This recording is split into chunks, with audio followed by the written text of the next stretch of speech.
ماضی کی بادشاہتیں آج محض ایک یاد رہ گئیں۔ سلام ساتھیو، جیسا کہ آج ہم ایک ایسی یادگار کی اور چلتے ہیں جو ماضی کا بڑا شاہکار تھا۔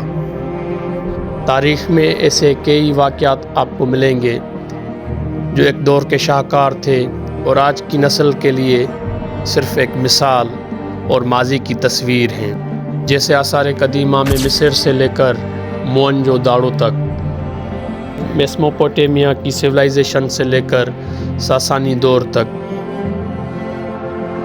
وہ آثار قدیمہ کی باقیات اور نواردات ایک تصویر ہیں ہمارے ماضی کی اور انسانی تاریخ کے ارتقائی سفر کی اور آرکیالوجیکلی طور انڈس سویلائزیشن کی۔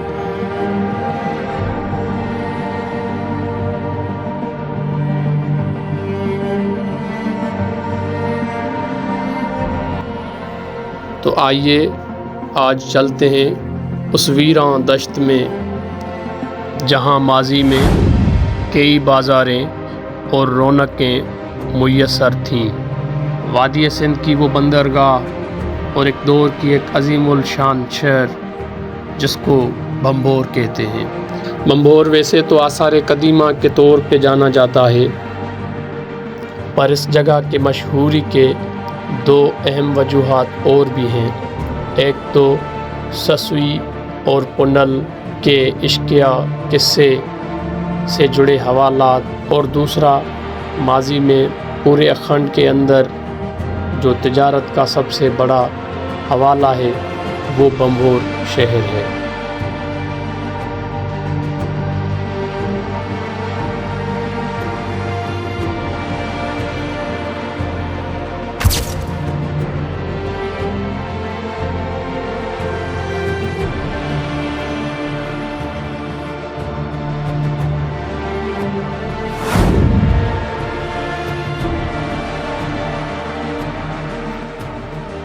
تجارت اور واپار کے مرکز اس شہر کے تباہ حالی اور زوال کے خاطر خواہ سبب آج بھی سوالیہ نشان ہیں، پر یہاں پہ عربوں کے حملے سے پہلے فطرت پرست اور ماحول دوست جینی، بودھی اور مختلف خیال کے لوگ رہتے تھے۔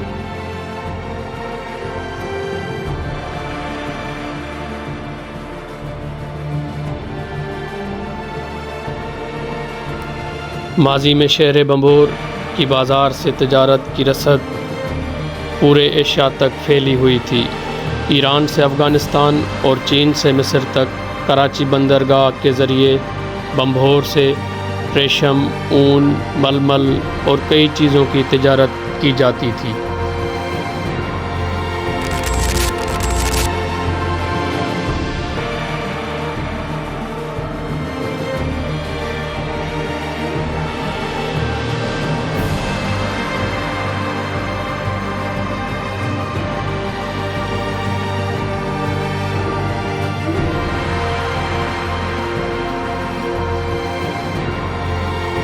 ہندوستان کے بعد سندھ پہلا علاقہ تھا جو مسلمانوں کے زیر اثر آیا۔ سندھ کو فتح کرنے کی کوششیں تو خلفائے راشدین کے دور سے شروع ہو گئی تھیں، پر یہ وہ لٹیرا محمد بن قاسم تھا جس نے ایک منظم فوج کی مدد سے سندھ کو فتح کر لیا۔ اس وقت سندھ میں راجہ داہر کی حکومت تھی جو ایک طاقتور حکمران تھا۔ یہ واقعہ پہلی صدی ہجری 711 عیسوی میں پیش آیا جب بن قاسم اسلام کا چوگا اور دین کا جھانسا دے کر سندھ پہ لوٹ مار کے غضب ڈھائے۔ بظاہر تو وہ اسلام کا دعوے دار تھا، پر اس کے عوض اس نے جو سندھ کو لوٹا اور اس کے عوض جو سندھ کو دینا پڑا وہ تاریخ کے دفتر اور وہ روداد ہے جو ہر دور میں عربوں کے دامن پہ سیاہ ملبے کی طور موجود رہے گی۔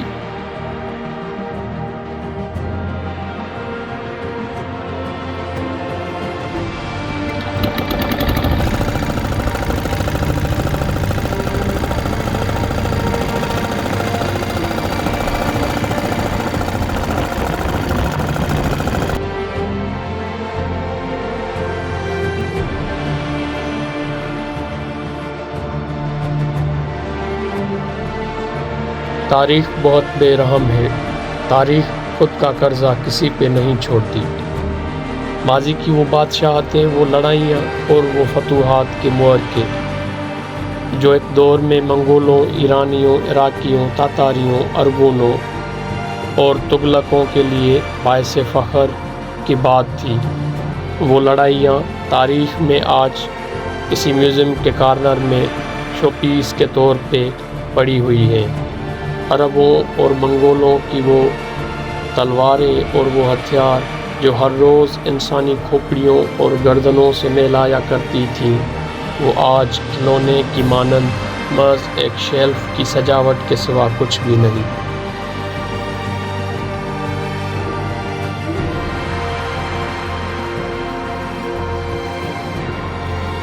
کئی حملے آور اور کئی لٹیرے آئے، کئی جابر اور کئی ظالم آئے، پر سندھ کی دھرتی آج بھی وہیں پہ ہی ہے۔ آج بھی کیٹی بندر اور دریائے سندھ سمیت سندھ کی جو بھی ڈیموگرافی ہے وہ وہیں پہ ہی ہے، پر وہ حکمران، وہ جابر، وہ غاصب، وہ لٹیرے اور وہ حملے آور، ان کا آج دور دور تک کوئی نام نشان باقی نہیں۔ اس جگہ کی بیک یارڈ کی طرف سے یہ وہ گیٹ ہے جس ذریعے عربوں نے پہلا حملہ کیا تھا۔ 1947 میں پارٹیشن کے بعد آمریت پسند صدر ایوب نے اس گیٹ کو اسلام کا داخلی دروازہ قرار دیا تھا۔